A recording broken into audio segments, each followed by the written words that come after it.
کہ ایک آدمی نے شادی کی پاکستان میں، بھی اس کی امریکہ میں، فون پہ نکاح ہو گیا. صحیح ہے. بندہ کہاں ہے؟ پاکستان میں. لڑکی کہاں ہے؟ امریکہ میں. واقعی لکھا ہوا ہے ایسے.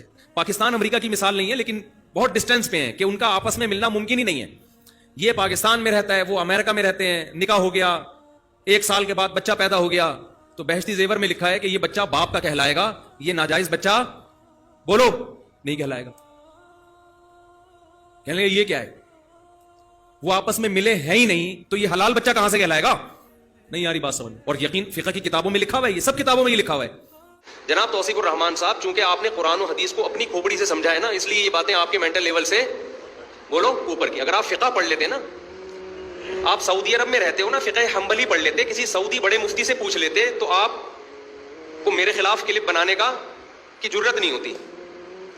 سعودیہ کے شیخ بن باز نے اس سے کسی نے پوچھا کہ ایک عورت نے کہا کہ مجھ سے کسی نے زنا کیا ہے اور مجھے پتا ہے کہ یہ بچہ ولد الزنا ہے، تو انہوں نے کہا کہ آپ توبہ استغفار کرو، بچہ آپ کے شوہر کا کہلائے گا.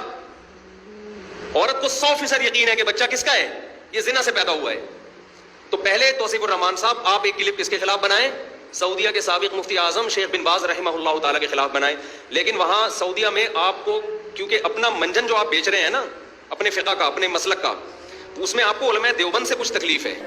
اس مسئلے کا غلط دفاع کرتے ہوئے صحیح بخاری کی ایک روایت سے استدلال کیا جاتا ہے کہ صحابی رسول سیدنا سعد بن ابی وقاص رضی اللہ عنہ وارضاہ نے اپنے کافر اور زانی بھائی عتبہ بن ابی وقاص کی وصیت کے مطابق یہ دعویٰ کیا تھا کہ زمعہ کی لونڈی سے جو بچہ پیدا ہوا ہے وہ میرا بھتیجا ہے، کیونکہ میرا بھائی وصیت کر گیا کہ اس سے میں نے زنا کیا.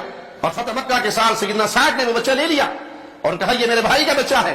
لیکن عبد بن زمعہ نے کہا کہ یہ میری باپ کی لونڈی کا بچہ ہے اور میرے باپ کے بستر پہ پیدا ہوا ہے، لہذا یہ میرا بھائی ہے.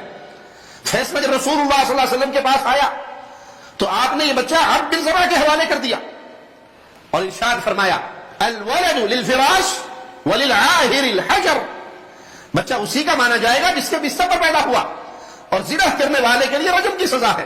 صحیح بخاری 2053 نمبر روایت ہے. ہم عرض کرتے ہیں کہ یہ حدیث مفتی طارق مسعود صاحب کے لیے دلیل نہیں بنتی، کیونکہ یہاں اس لونڈی کا مالک موجود ہے اور وہ اس کے ساتھ ہمبستر بھی ہوا ہے اور اس کا بیٹا کہہ رہا ہے کہ یہ میرا بھائی ہے.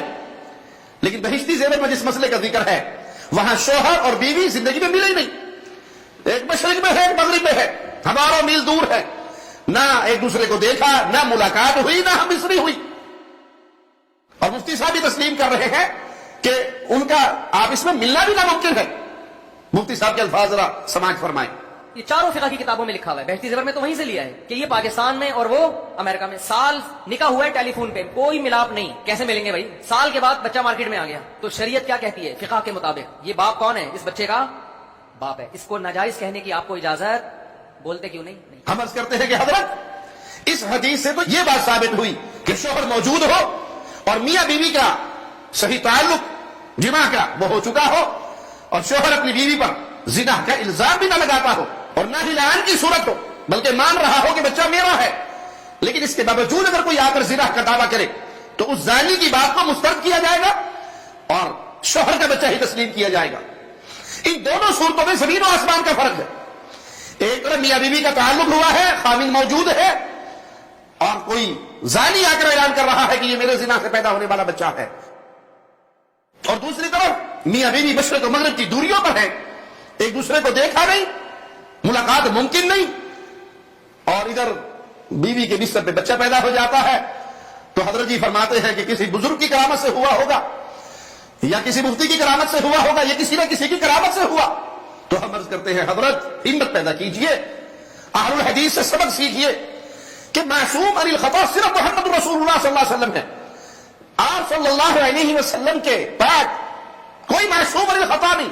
اگر کسی نے کوئی بات غلط لکھ دی تو ہمت جرأت پیدا کر کے اسے غلط مان لیجئے، کیا بگڑے گا؟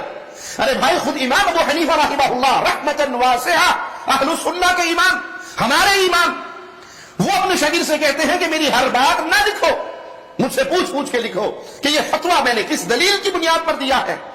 میں آج کوئی فتویٰ دیتا ہوں اس کے خلاف دلیل پالوں تو رجوع کر لیتا ہوں، اور امام صاحب کے کتنے مسئلوں میں رجوع ثابت ہے.